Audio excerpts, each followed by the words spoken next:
একটা হাত কেটে গেল, কিন্তু আব্বাস হারেনি হিম্মত থেকে বলেন একটা তো বাজু কাটা গেছে, আর একটা তো বাজু আছে। এই হাতটাতে আবার সুরাহিকে ডুবালেন, আবার এক তলোয়ার মারা হলো যে আবার এই হাতটাও কেটে গেল।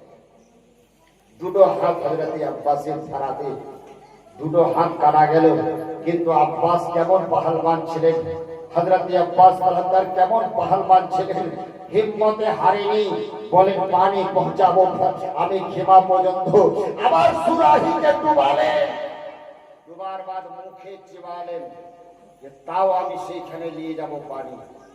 যখনই মুখে চিবালেন, চাবার বাদ মনে করলেন উঠাবো, একটা এমন তীর মারল জিদরে, এজিদরা এমন একটা তীর মারল সুরাহিটাতে যে লেগে গেল, সুরাহিটা ফেটে পানিটা পড়ে গেল। পানি লাগিয়ে দেওয়া হলো না, পাশে সীমা পর্যন্ত পানি পৌঁছানো গেল না। যে ঘোড়াতে চেপে এসেছিলেন হযরত আব্বাস চিন্তা করলেন পানি তো আমি পৌঁছাতে পারলাম না, কমসে কম জানোয়ারটাকে পানি পান করিয়ে নি। ইও 3 দিন 3 রাত অনাহারে আছে, লাগামটা ঢিলা করলেন, এই জানোয়ার পানি পিলে ঘোড়াটা পানির সামনে মুখটাকে নিয়ে গেল, আর আবার পেছনে হয়ে গেলেন, পানি পান করলেন না। একবার, দুবার, 3 বার লাগামকে ঢিলা করলেন। 3 বারের বাদ হযরত আব্বাস ডাকলেন, এই জানোয়ার পানি পিলে। যখন বললেন এই জানোয়ার পানি পিলে, ওই ঘোড়াটাও मोहब्बतेर জবানে বলে আসছে, এই আব্বাস जिसका ईमान प्यासा है उसका जानवर कैसे पानी पी सकता है? ईमान प्यासा है तो उसका जानवर भी प्यासा रहेगा। मुझे আমার ইমাম যদি প্যাসা থাকে তার জানোয়ার কি করে পানি পান করবে? আসুন 10 মুহররম হয়ে গেল, 10 মুহররম শুরু, জঙ্গ শুরু হলো। কিতাবে আছে সর্বপ্রথম দুটো বাচ্চা যার নাম হচ্ছে অন মোহাম্মদ, অন মোহাম্মদ শুরু হলো। আমি সেদিকে যাচ্ছি না, কিভাবে জং হলো, জঙ্গের লাশ ইমামে হোসেনের বাদে কেউ শহীদ হয়নি। ইমামে হোসেন শহীদ হয়ে গেলেন, নামাজের আলোতে ছিল।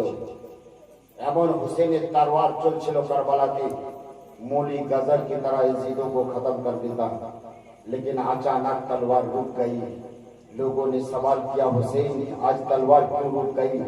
हुसैन ने जवाब दिया, ये जिंदगी की आवाज से तलवार नहीं है रुकी है, बंदगी की आवाज से तलवार रुक गई। आजान আমি কারবালাতে শুনতে পেলাম নামাজ পড়তে হবে। যখন নামাজে দাঁড়ালেন হুসেইন শহীদ হয়ে গেলেন। আমি সেদিকে যাচ্ছি না। সাত 10 মুহররম, এমনকি যে খিমাটা ছিল খিমাটাও এজিদরা আগুন লাগিয়ে দিয়েছিল। যে খিমাতে তম্বু টানিয়েছিল খিমাটাও আগুন লাগাচ্ছিল। থাকবে কোথায় এত বড় ভয়ানক ওয়াকিয়া?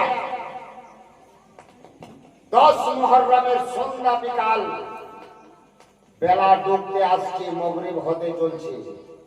একবার দিলে বিবেকে গবেষণা করে বলুন ওই রাতটা কত বড় ভয়ানক রাত হবে। ছোট ছোট বাচ্চারা আছে, মেয়ে ছেলেরা আছে, এরা নিজের চোখে দেখেছে কিভাবে শহীদ হয়েছে বাপ, কিভাবে শহীদ হলো ভাই, কিভাবে শহীদ হলো চাচা। যে রাতটাকে বলা হয় শামে গরিবা, 10 মুহররমের পেরিয়ে যেটা রাত, সে রাতটাকে বলা হয় শামে গরিবা।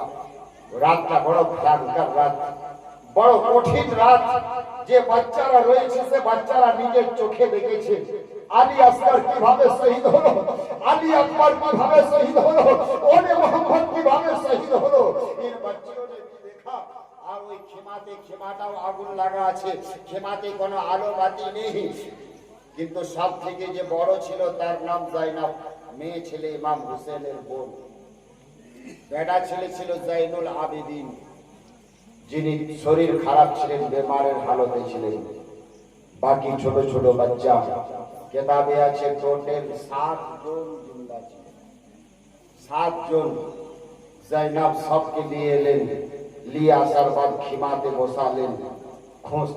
খিমাতে বসালেন, অন্ধকার, কোনো বাতি নেই, কোনো আলো নেই, কোনো চিরাগ নেই, জাইনাব সবকে বসালেন। কোন বাচ্চা কাঁদছে, কোন বাচ্চা ভয় পাচ্ছে, সবকে এক জায়গাতে রেখেছে, তাসাল্লি দিচ্ছেন। এই বাচ্চা সোজা, এই বাচ্চারা ঘুমিয়ে যাও। ঘুমাবে কি করে? 3 দিন 3 রাত অনাহারে আছে বাচ্চা, পিয়াসাতে আছে বাচ্চা। জাইনাব সবকে শোয়ালেন। শোয়াতে চিন্তা করছে, হে আল্লাহ, এরাকে মদিনা নিয়ে যাব কি করে? মদিনা যাবে কি করে? মদিনা পৌঁছবে কি করে?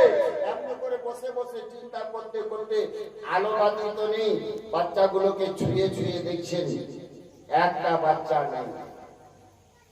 কিছুক্ষণ পরে দেখছে ওই খেমার মধ্যে একটা বাচ্চা নেই, বাচ্চাটা গায়েব হয়ে গেছে। সবকে দেখছেন হাত ধরে ধরে, একটা বাচ্চা নেই। সে বাচ্চাটা কোন বাচ্চা ছিল? ইমাম হুসেনের বিটি, যার নাম সাকিনা। সাকিনাকে আর পাওয়া যাচ্ছে না। ওই খিমাতে হাত দিয়ে দেখলেন, জাইনাব পাওয়া গেল না। হে আল্লাহ, এখনই 1 ঘন্টা 2 ঘন্টা আগে আমি বাচ্চাটাকে শোয়ালাম, আমি তারাকে তাসাল্লি দিচ্ছিলাম, আমি তারাকে হিম্মত দিচ্ছিলাম, আর আজ বাচ্চাটা আচানক গেল কোথায়? জাইনাব দৌড়ে খেমার থেকে বেরিয়ে গেলেন। বাড়ার বাদে খেমার চারিদিকে দেখলেন না। তখন কারবালার ময়দান দৌড়লেন। এ সাকিনা তুমি কোথায়? এ সাকিনা তুমি কোথায় আছো? তোমাকে আর পানি রোকা যাবে না, আর খাবার রোকা যাবে না, আর পড়া মারা যাবে না। এ সাকিনা তুমি বেরিয়ে এসো। কারবালার ময়দানে দৌড়তে লাগলেন জাইনাব। দৌড়তে দৌড়তে কি দেখছে? একটা লাশ লৌহতে পুরো ভরে আছে, মাথাটা নাই। সে লাশের উপরে সাকিনা শুয়ে আছে, খুব জোরে করে ধরে আর কাঁদছে।